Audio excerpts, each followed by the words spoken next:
Good morning, afternoon, or evening, folks, and welcome to Cast of All Trades, the show where we talk about developing skills, exploring ideas, and following curiosity. I'm your host, Orion Siebert, and in this episode, I share my thoughts on useless skills. I love learning and picking up skills, and some skills are certainly perceived as more valuable than others, but even skills seen as worthless have utility. I'm going to explain what value these useless skills might have, and propose a few that you may want to consider picking up for yourself, and more. If you enjoy breakdowns on topics like these, make sure to subscribe so you don't miss out on more episodes like this. Over the next few weeks, I have more expert interviews coming up, then I'll have some more solo episodes planned on different methods for learning, and a skill analysis on how I write and publish books. So if that seems exciting to you, make sure to subscribe so you don't miss out. Enough of my rambling, and without further ado, why should we learn useless skills?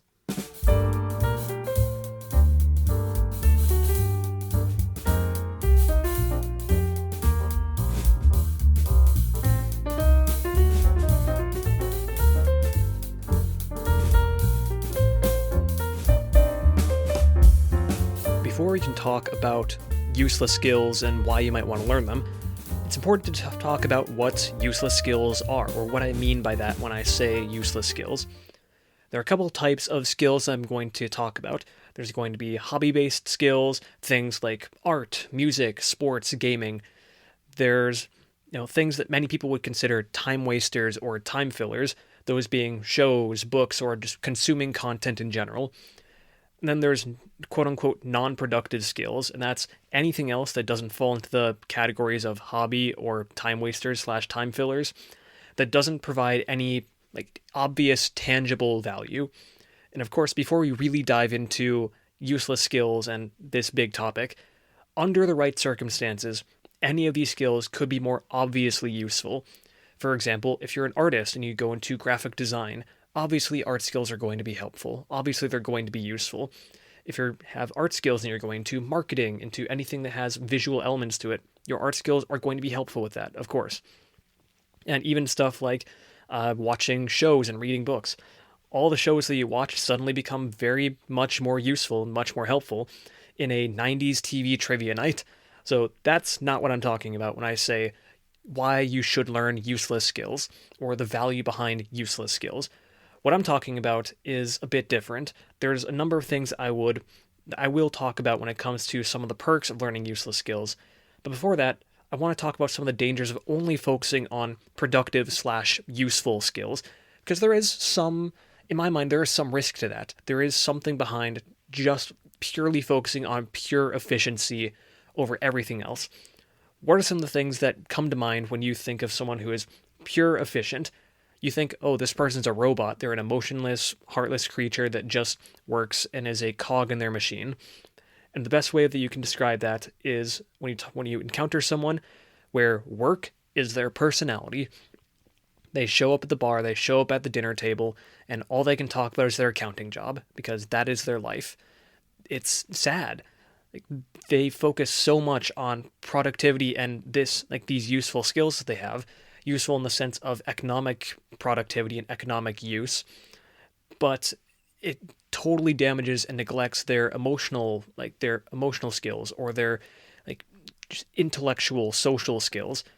If all you can do is be a number, a bean counter for your accountant job, okay, you have a lot of economic value. Yes, that's great.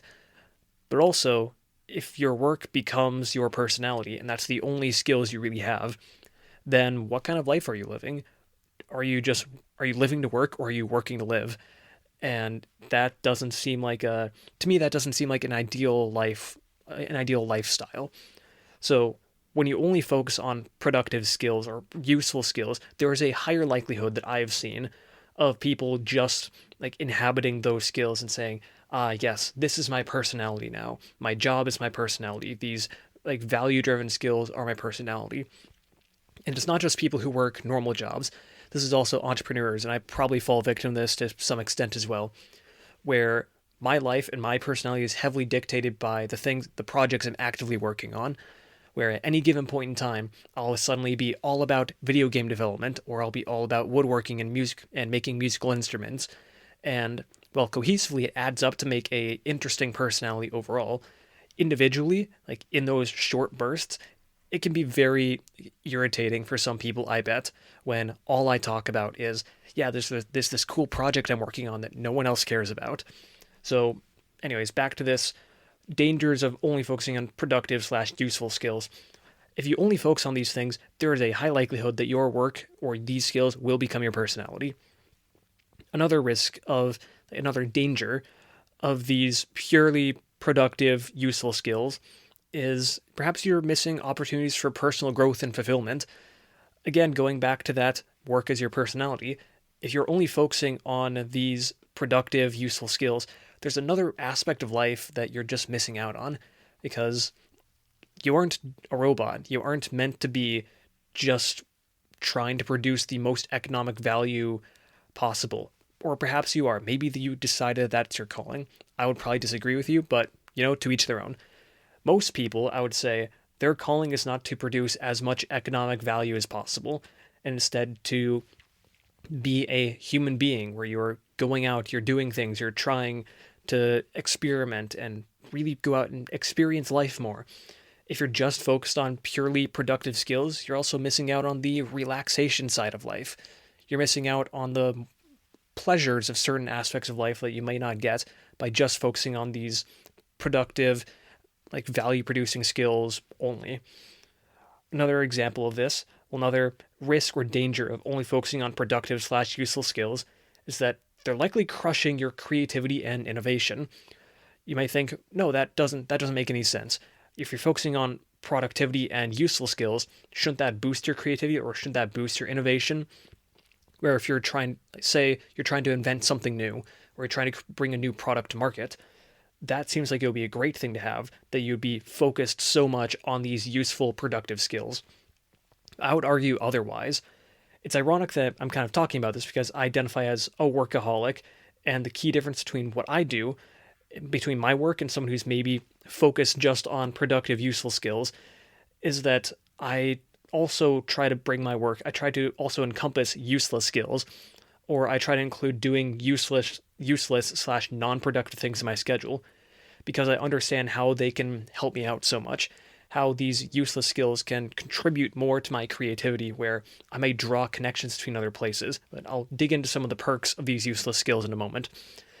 But just focusing on these productive, useful skills, you're maybe not going to focus as much on the fun side of life. You're not going to focus as much on the creativity, on trying something new, because new stuff has risk to it. New stuff has the chance of slowing you down or getting in the way of certain things that you're trying to do. So that's another risk slash danger of only focusing on productive slash useful skills.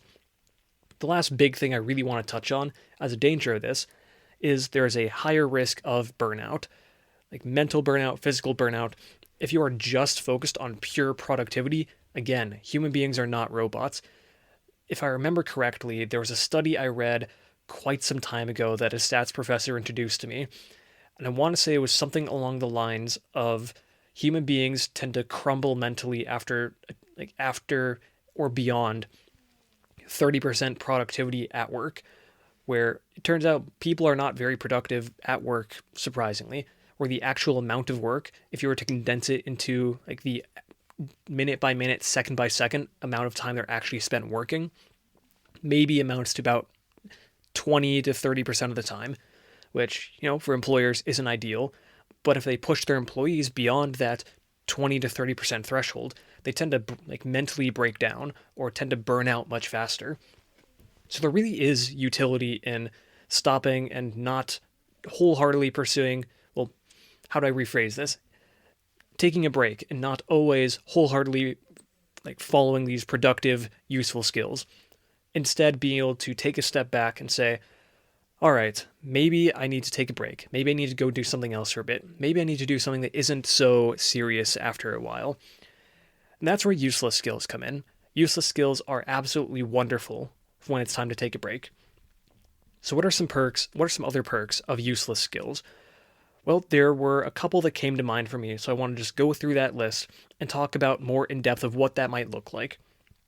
The first one I want to touch on is one that I've already briefly touched on, and that's that if you have useless skills in your life, you're probably just going to be a more interesting person, And I've talked about this across a number of different episodes, but ultimately my philosophy on this is that the more stuff you do, typically the more interesting person you become, the more possible conversations you have. If you think about it like a role-playing game dialogue tree, where you can, like, the number of topic options is like only limited by how many things you can physically do or how many things you have done or the number of skills you like, happen to embody. The person who has a range, like a wider set of skills, including useless skills, is going to have a much larger possible dialogue tree compared to the person who is only focused on useful/productive skills. And also, people are just more fun to banter with when they have other stuff outside of work to talk about. When they have stuff outside of productivity and being the robot, you can have more fun conversations and connect with people about the TV show going on last week that you were all enjoying, about the game that you've been playing, about the random projects that you've been having fun with, the art project, the music stuff, all of that. It makes you just a more interesting, well-rounded person. Another perk of developing your useless skills is that it leads to a higher probability of making new friends. And in my mind, this is how that works. The more skills you acquire, the more skills you tend to seek out, the more opportunities you have to meet new people and make new friends under the right conditions. For example, dancing for many people would be considered a useless skill from a economic perspective, but it's a very good skill when it comes to trying to meet people, whether that's going to a dance class or going to a dance club somewhere.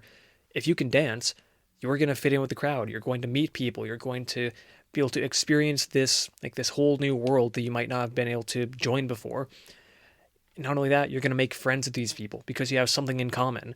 And not just that, because you're out developing other useless skills, you have something else aside from dancing that you can talk about with them.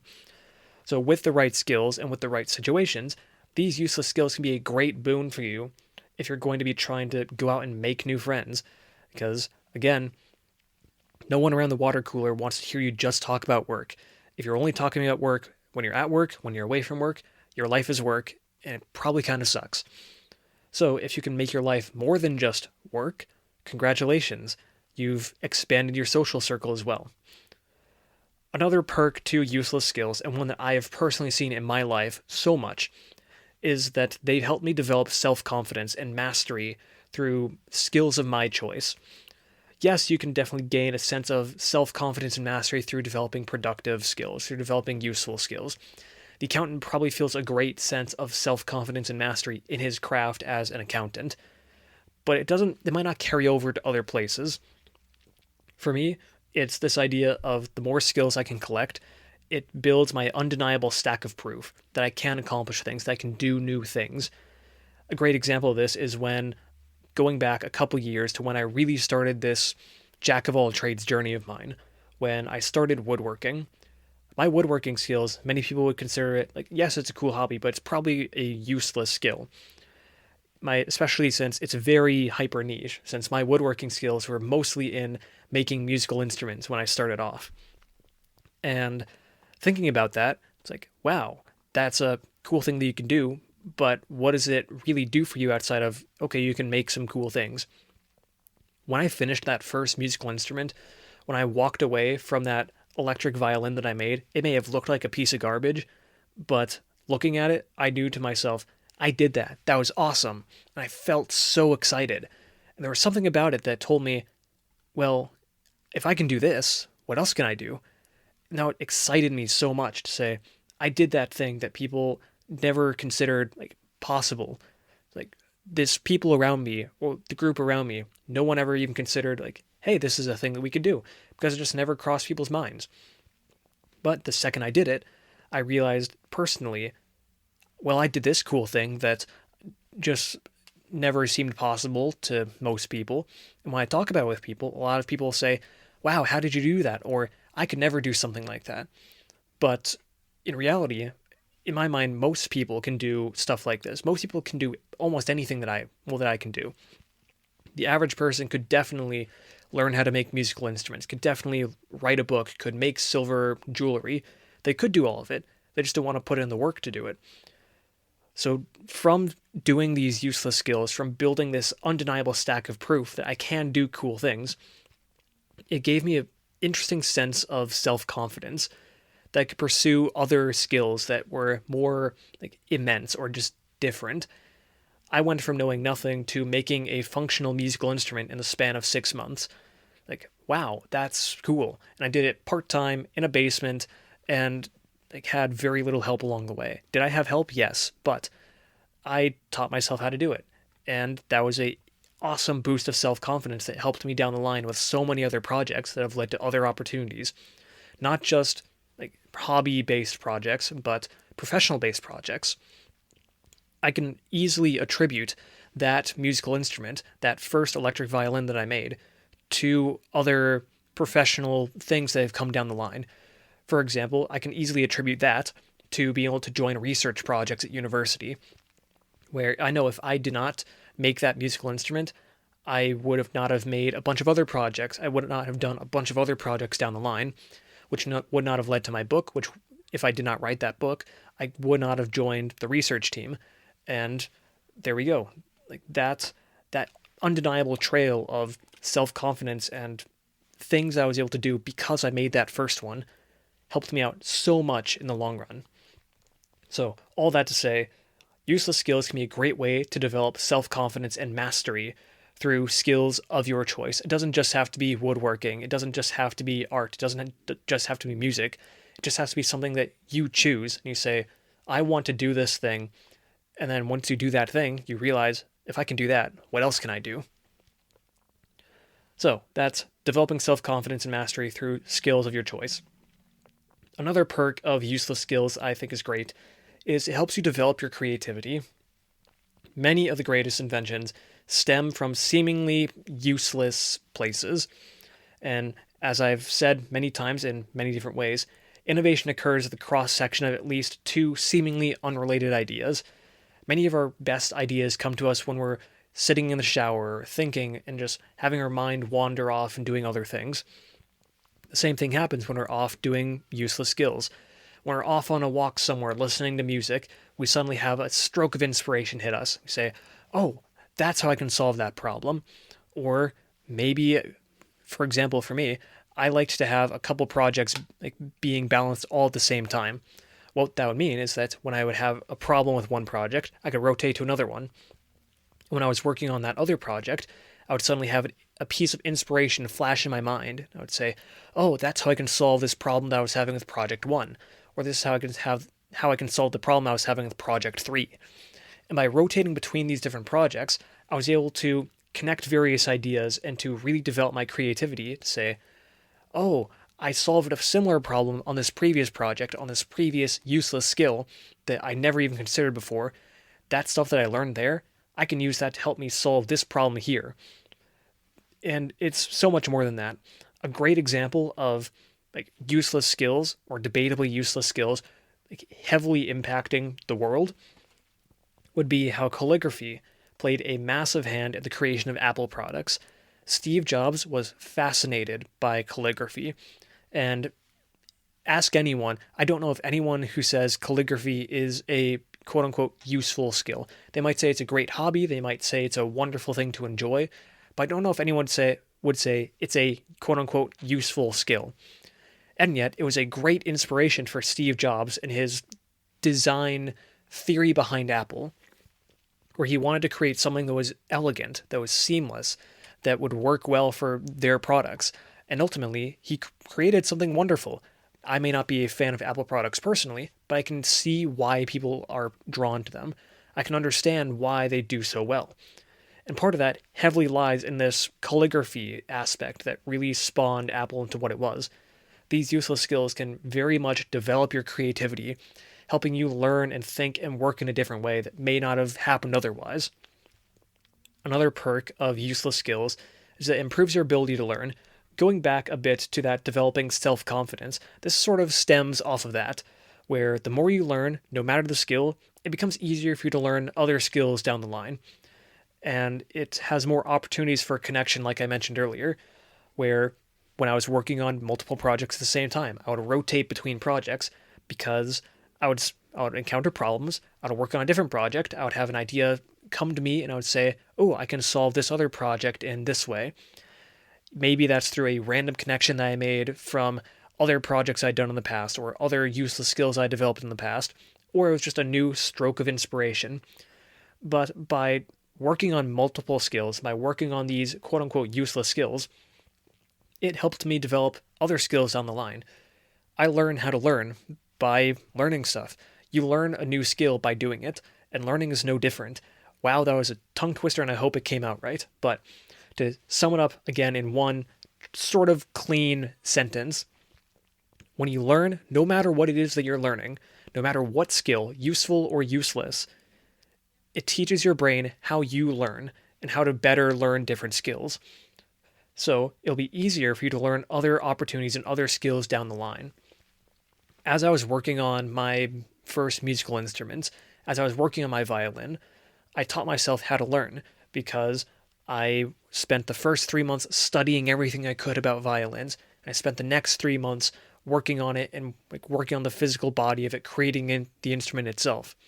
In that process, I learned different ways of how I can do well in learning. I learned that I'm great at self-directing my own learning. I'm great at doing research and finding answers to certain problems as I need them to come up.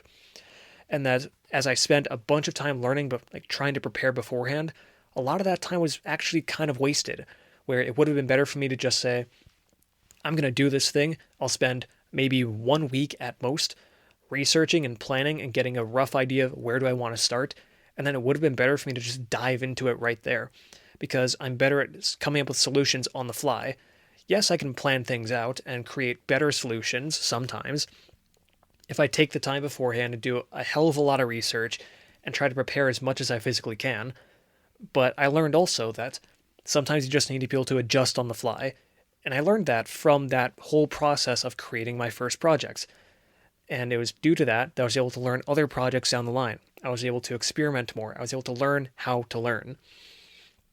In a similar vein, we have being able to have unexpected carryover to other skills, or another way to put it is that as you're working on one useless skill, it might also be training other derivative skills, is the best way I can put it. While not the most obvious, there are a number of derivative skills that you can develop from working on seemingly useless skills, where video gamings and playing video games, to me, is one of the best examples of this. And we've studied this over the years, and research shows that we have almost every paper that I've read about video games, if they're harmful for people or if they're good for people. Yes, to an extreme, they are bad for people generally, but in moderation and in good usage, you can develop many derivative great skills from video games, such as problem-solving ability, hand-eye coordination, reflexes, teamwork, so much more. What about from watching TV or from reading books? From watching TV, what's the skills you're getting there? You're learning how to focus. Maybe it's not the things you should be focusing on, but there is some element to being able to just focus. On certain shows, you gain the ability to follow a storyline, to piece things together.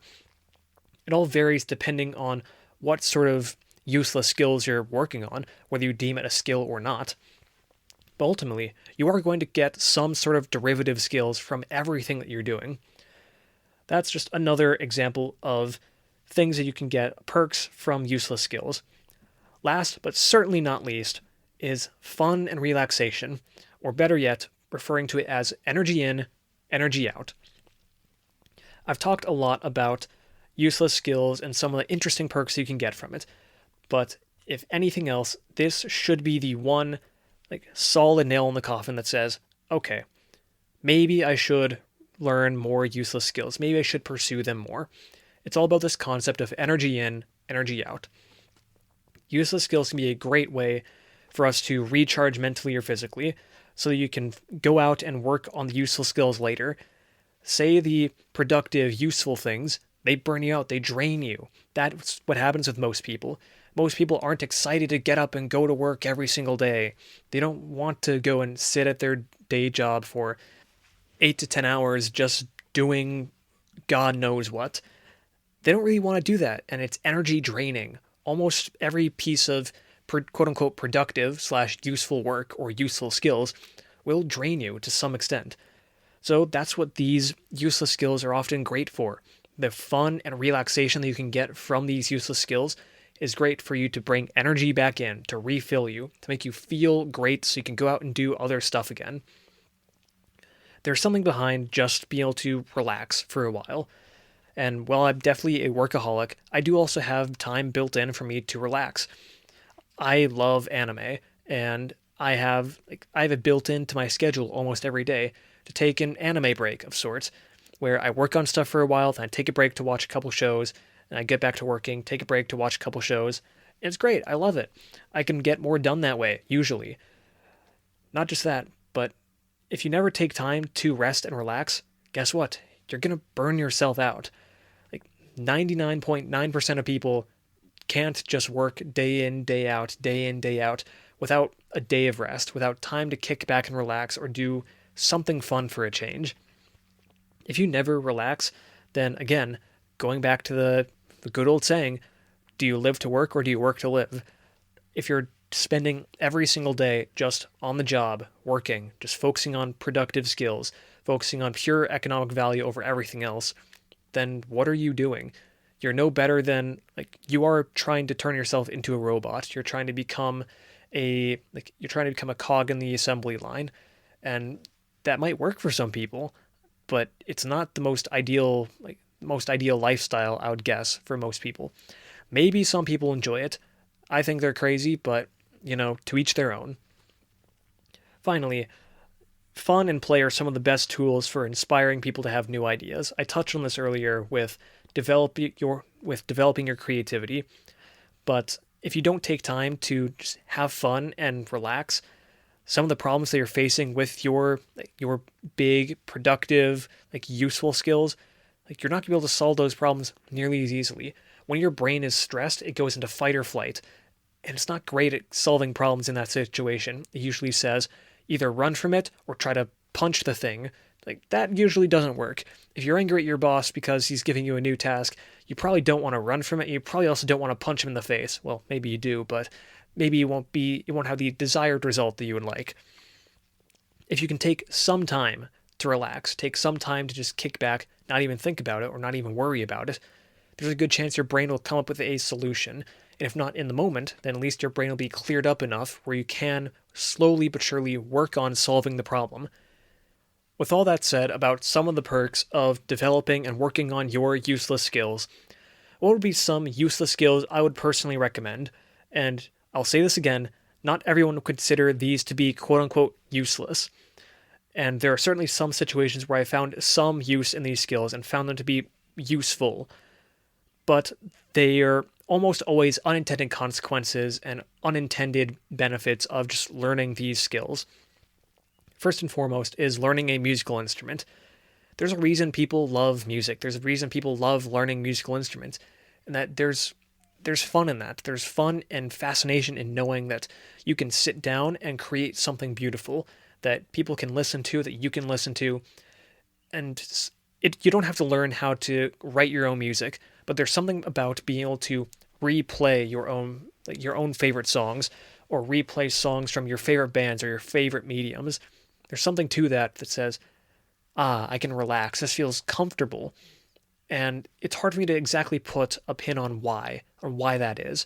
But there's something about the art of music, just the sounds to it, something just hits right, where if you can play it yourself, you feel that sense of self-mastery. You feel that sense of self-confidence.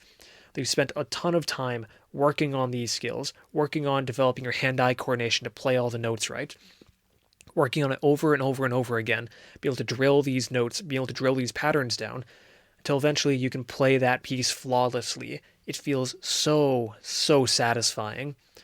And again, you get derivative skills from it, hand-eye coordination from playing piano. You could perhaps improve your hearing or be able to improve your sense of pitch or sense of tone by playing so many pieces of music. There's so much that I could dig into about musical instruments, but I'm not going to dig into that too much.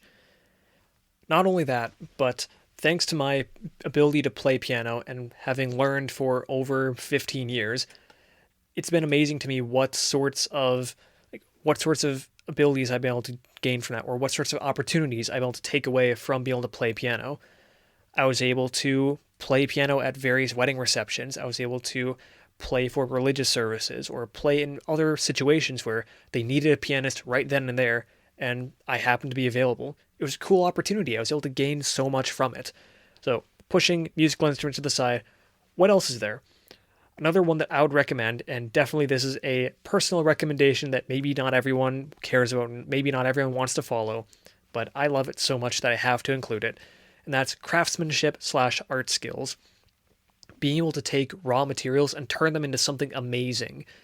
That is so satisfying.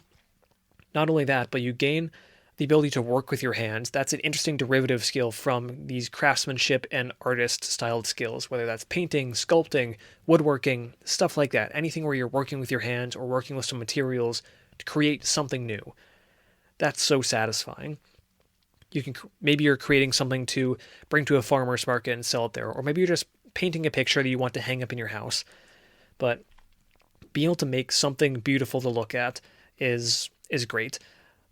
Most of my favorite gifts that I've given to friends or given to people for Christmas or for holidays or like Valentine's, birthdays, anything like that. All of my favorite gifts were handmade gifts, and they were so satisfying to create and give to that person, and to be able to tell them, I spent so much time working on this thing by hand for you. It's a one-of-a-kind gift that I made for you, and I hope you enjoy it. And the look on those people's faces when they received their gifts, that was so... Again, I've used this word a lot, but I can't think of any better term for it. It's so satisfying to see. Not only that, but I was able to gain the derivative skill of being able to work well with my hands. I'm able to be much more mechanically minded as I'm working on and thinking about other things in the world, because I know this is how you make this thing. It's like this problem that I'm working on, this issue that I'm seeing on this. Maybe I have car troubles or having other troubles here and there. Because I've been able to create so many things, I have a wide range of derivative skills from woodworking, from metalworking, from drawing and painting. I have a better idea of how various things in the world works. It was an interesting derivative skill that came from that. Next is puzzles. Puzzles are fun. It doesn't just have to be like slotting pieces together, like those kind of puzzles, but also crossword puzzles or word searches or logic puzzles, stuff like that. It's fun to do. It trains your brain, and you're able to take that and apply it to so many aspects of your life because you're always solving problems. The world is about solving problems. I can't think of any other way to put that. The same thing goes for gaming. I mentioned it earlier, but you get a ton of derivative skills from playing video games. It doesn't just have to be video games. It can also be tabletop role-playing games. It could be card games, board games, where these games are not just about winning or not just about having fun, but there's often some element of strategy to it. I'll bring back video games as a great example of it, where depending on the types of games you're playing, you can be working on problem solving. You can be working on hand-eye coordination. You can be working on reflexes. You can be working on teamwork. You can be working on long-term strategy or short-term tactics. There's so much that you can get from games. If you're playing with other people, you can be developing your social skills without even realizing it. There's so much to gaming that it's hard for me to just pinpoint all of the benefits that you can really get from gaming. Next is some sort of fitness, recreational sports, or recreational exercise skills. This one is probably considered the least useless of the skills I'm listing here, just because a healthy body is obviously going to lead to a healthier lifestyle and a overall better quality of life, just overall. So maybe it doesn't fit here with me saying a useless skill, but as you're developing yourself physically through fitness, recreational sports, and recreational exercises, like hiking or sports or like soccer or whatever you want to put in there, martial arts is my personal pick, you're able to develop yourself physically, develop your self-confidence to say, I can do this hard thing with my body, I can pick things up and put things down, I can do a cool kick, I can score points well. It's amazing what a bit of self-confidence you can gain from developing yourself physically. And again, you can also tie this back to social skills that you develop through these activities. If you're on a recreational sports team, you got to develop problem solving, you got to develop tactics, you got to develop strategy, you got to develop communication. You have to be able to develop your body so you can keep up with the sport. There's so much that you can learn from developing this sort of useless skill. The more I talk about it, the more I realize maybe not a quote-unquote useless skill, but maybe not one that most people consider to be a skill in general. I got 2 more for you. There's typing/writing, and then there's reading. Typing/writing is a great skill, not just for the ability to be able to type faster or write faster, but there's something about writing that it improves your communication skills. If you can write things out, you can communicate so much better. And it's a skill that most people discount very quickly. People will say, like, oh, it's cool that you're like writing a book or writing a journal or writing in general. They'll think, yeah, it's kind of cool, but most people won't consider it to be a serious skill for most situations. But even the most hobbyist writers, they can start to see, oh, I'm developing more outside of just writing. Because as you're writing and you're getting your ideas out on the page, you're also learning how to clearly articulate your thoughts. You're learning how to clearly develop your thoughts and be able to share them with other people in a way that makes sense and clearly communicates what you're trying to express. That's the main benefit I can think of from developing your writing and typing skills, although there are many more that you could dig into. Last but certainly not least is your reading skills, where, again, some people might not consider this to be a useless skill, because how is reading a skill? You're literally sitting down and reading a book. Well, you could be developing speed reading and reading comprehension. Not only that, but reading is one of the best ways to learn.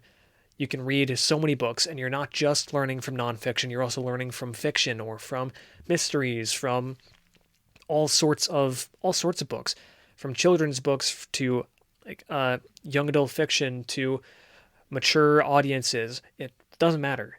As you're reading, you're learning. There's so much to this. I think I don't have to go on much further about why reading is such a useless skill for you to learn, because you can get reading to a certain point and stick there. You can get to the point of, yeah, I can read things and I can understand it.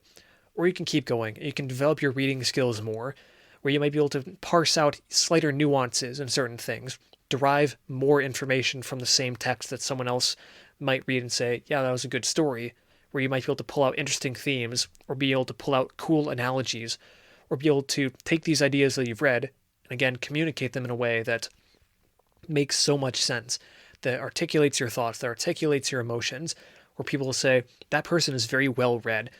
They understand the world around them, they understand history, they understand logic, they understand reason, they understand all these things, all because they have read so much. So reading is absolutely a skill, and one that many people consider useful to an extent, but typically stop learning after they get to a certain level. But if you keep going and you keep on developing this useless skill of reading, it will pay off in the long term. And that goes for any of these useless skills. As you work on them, you have fun, you enjoy it, you will develop them, and you will grow in some ways. You will grow and they will help you out in the long term. I am confident about that. And when all is said and done, I don't think any skill is inherently useless, but there are certainly many skills that you might use less. So, what do you think? What useless skills did I miss? What are some other benefits that I didn't mention? Or am I entirely off base? Let me know in the comments. If you enjoyed this episode, then please share it with a friend you think would like it, or share it on social media. It would absolutely mean the world to me, and it helps the podcast grow so much. With all that said, thanks for listening. I greatly appreciate it, and I'll talk to you all later. Ciao.